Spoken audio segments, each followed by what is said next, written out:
The air hung heavy, thick with the stench of regret.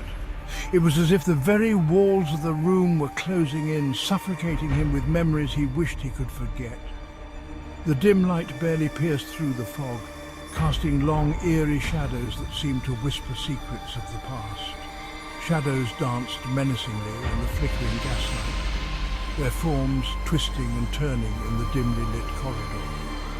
Each shadow seemed to take on a life of its own, morphing into grotesque shapes that taunted him. The corridor felt endless, a labyrinth of his own making, where every turn brought him face to face with his darkest fears. Each whisper of the wind seemed to echo with a silent accusation. It was as if the very air was alive, carrying with it the voices of those he had wronged. The whispers grew louder, more insistent, filling his mind with a cacophony of guilt and shame. He tried to shut them out, but they only grew more persistent, a relentless reminder of his past sins. The only sound was the frantic thump-thump of a heart beating out of rhythm. It pounded in his chest like a war drum, each beat a painful reminder of his fear.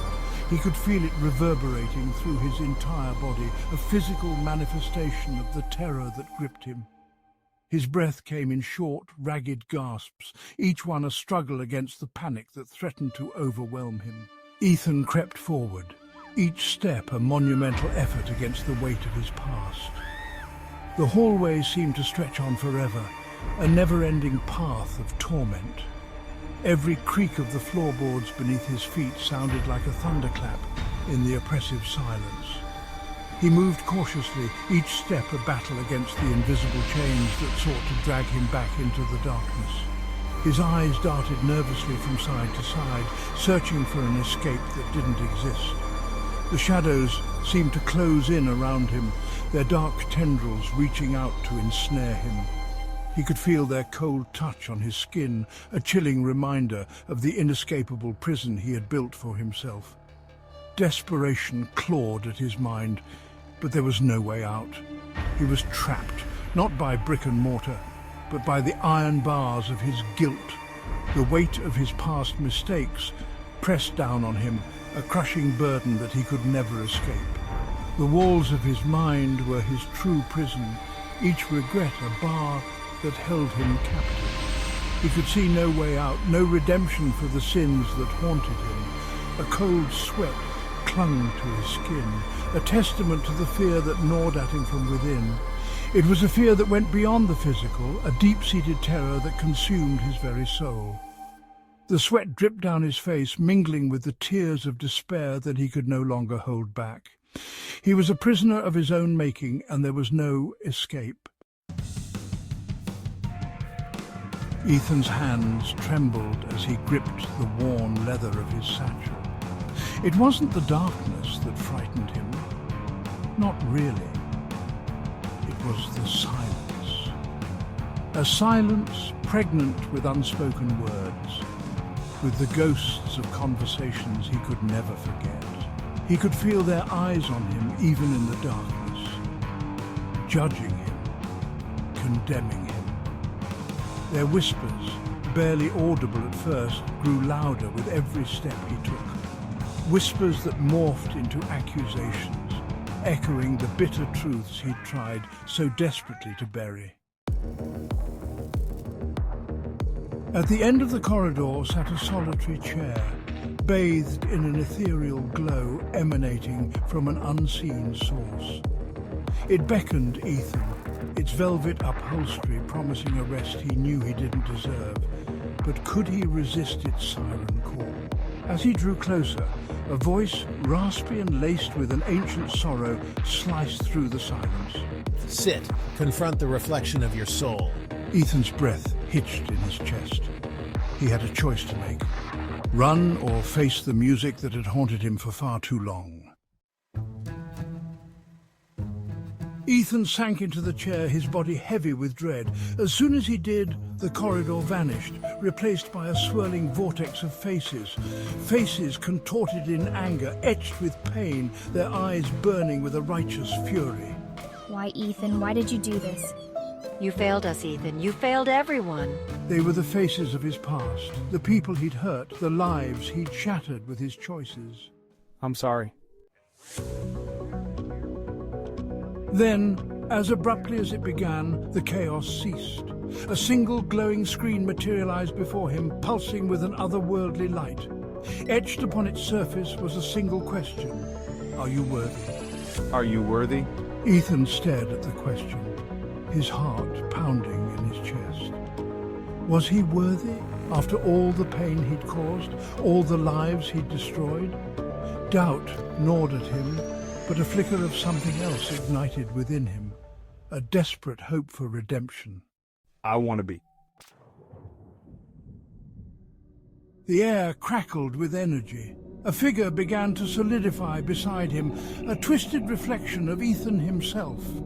This doppelganger was everything Ethan hated about himself, cruel, selfish, and fueled by a darkness that threatened to consume him. We are one. You can't escape me. You can't escape what you are. Ethan recoiled, fear gripping him like a vice. But as the doppelganger reached for him, a spark of defiance ignited within Ethan's heart. He would not be ruled by his past any longer. The room shifted again, the walls dissolving to reveal a circular chamber. It was as if the very fabric of reality was being rewritten before his eyes. The air grew thick with an ancient energy, a palpable force that seemed to hum with a life of its own. Ethan could feel his heart pounding in his chest, each beat echoing in the vast emptiness of the chamber. He knew this was no ordinary place. It was a realm where truth and memory intertwined, where the past could not be hidden. Glowing symbols, ancient and powerful, pulsed with an eerie light, illuminating a central column that throbbed with raw energy. These symbols were not just markings, they were alive, each one telling a story, each one a fragment of a forgotten history. The light they emitted was both beautiful and terrifying, casting long, dancing shadows on the chamber walls. Ethan felt drawn to them, compelled to understand their meaning, to decipher the secrets they held. Each symbol represented a dark chapter in Ethan's life, a cruel reminder of his mistakes. They were like scars etched into the very fabric of the chamber, each one a testament to a moment of failure, a lapse in judgment. As he gazed upon them, he could see his past laid bare, every misstep and regret illuminated in stark relief. It was a painful sight, but one he knew he had to confront. I have to face this. I can't look away. His voice was barely a whisper, but it carried the weight of his resolve. He knew that running from his past would only lead to more pain, more suffering. The only way forward was through, no matter how difficult it might be. He steeled himself, ready to face whatever came next. As he touched each one, he was forced to relive the events, to experience the pain he had inflicted on others and himself. The memories came flooding back, each one more vivid than the last. He could feel the anguish, the sorrow, the regret, as if it were happening all over again. It was a torment unlike any other, but he knew it was necessary. He had to understand the full weight of his actions, to truly grasp the impact they had on his life and the lives of those around him. The agony was unbearable, but he refused to look away. Each memory was a dagger to his heart, each regret a chain that bound him. But with each painful recollection, he felt a small piece of himself begin to heal. It was as if the chamber was not just a place of torment, but also a place of redemption. He could feel the weight of his past lifting ever so slightly with each moment of acceptance. He knew he had to face his demons head-on if he ever hoped to find peace. This was his chance to make amends, to find closure. The path ahead was fraught with challenges, but he was ready. With a deep breath, he took a step forward, ready to confront whatever lay ahead. The Chamber of Truth had shown him his past, and now it was time to shape his future. As Ethan confronted the last of his demons, the chamber began to crumble around him. The walls, once towering and imposing, now seemed fragile, as if they were made of paper. Each step he took echoed with the sound of breaking memories, the past shattering around him. The air was thick with dust and the remnants of his fears. But Ethan stood firm, his resolve unwavering. The oppressive darkness lifted, replaced by a warm golden light. It was as if the universe itself had decided to grant him a reprieve, a moment of clarity amidst the chaos. The golden light bathed him, washing away the shadows that had clung to him for so long. It was a light of hope, of new beginnings, and Ethan felt its warmth seep into his very soul. He found himself standing on the precipice of a new dawn, the air fresh and sweet with the promise of redemption. The horizon stretched out before him, painted in hues of pink and gold, a canvas of endless possibilities. The morning breeze whispered secrets of a brighter future, and for the first time in a long while, Ethan felt a sense of peace. The weight of his past was still there, but it was lighter, more bearable. This feels like home. The room was filled with familiar objects, each one a piece of a puzzle that made up his life. The warmth of the place wrapped around him like a comforting embrace, and he felt a sense of belonging that he had long forgotten. The smile that played on his lips was genuine, a reflection of the contentment that was slowly taking root in his heart. He was no longer in the decaying mansion of his past, but in a place that felt like home. The rustic cabin, with its warm lighting and cozy atmosphere, was a stark contrast to the cold, crumbling walls he had left behind. Here, he could breathe, he could dream, and most importantly, he could heal. The peace that eluded him for so long was now within his grasp. The guilt that had weighed him down for so long began to lift, replaced by a glimmer of hope. Each breath he took was a step towards freedom, each heartbeat a reminder that he was alive, that he had survived. The scars of his past were still there, but they no longer defined him. Instead, they were a testament to his strength, his resilience. He had faced his demons and emerged scarred, but not broken. Each scar told a story of battles fought and won, of nights spent in darkness and days greeted with hope. Ethan stood tall, his eyes reflecting the light of the new dawn. He was ready to embrace the future, to step into the light and leave the shadows behind. The journey had been long and arduous, but it had led him here, to this moment of clarity and peace. Breaking news. Ethan took a deep breath, the fresh air filling his lungs with a newfound lightness. The journey had been arduous, a harrowing descent into the darkest recesses of his soul. But he had emerged from the fire, forged anew. I know the road to redemption is long. I can never fully erase my mistakes, but I've found forgiveness within myself. As he walked towards the rising sun, he carried with him the seeds of hope, a testament to the enduring power of the human spirit to overcome even the darkest of pasts. Hey there, horror fans! Today I've got something spine-chilling for you. Imagine being trapped in a nightmare where every choice you make could mean life or death. Not just for you, but for the entire world.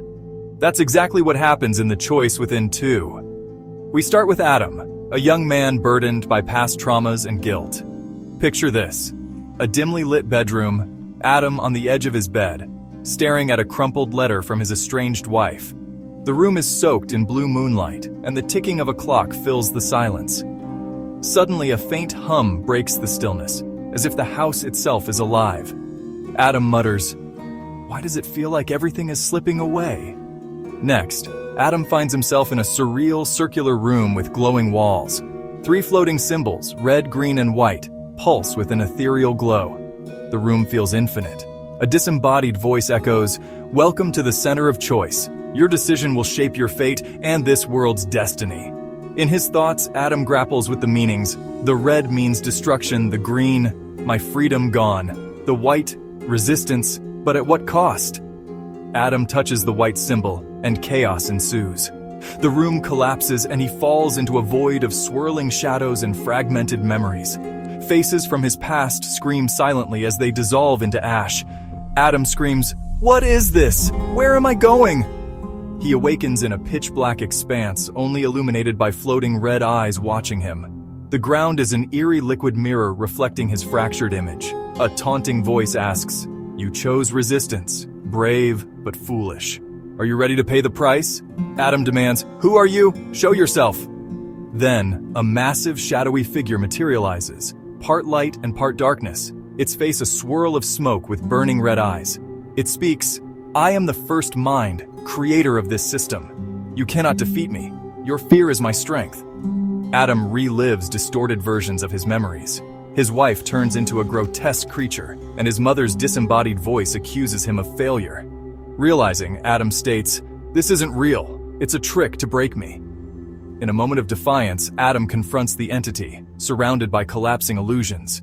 He stands tall, his reflection showing a confident, unbroken man. Shouting, he declares, "You're nothing but a shadow of my fears. I control my destiny." The entity disintegrates into particles of light. The dark expanse transforms into a serene, glowing field. Adam finds himself back in the circular room, but now the symbol he touched glows with a pure, warm light. A calm voice says, "You have proven your worth. Go and shape your world anew." Adam wakes up in his bed, the morning sun streaming through the window.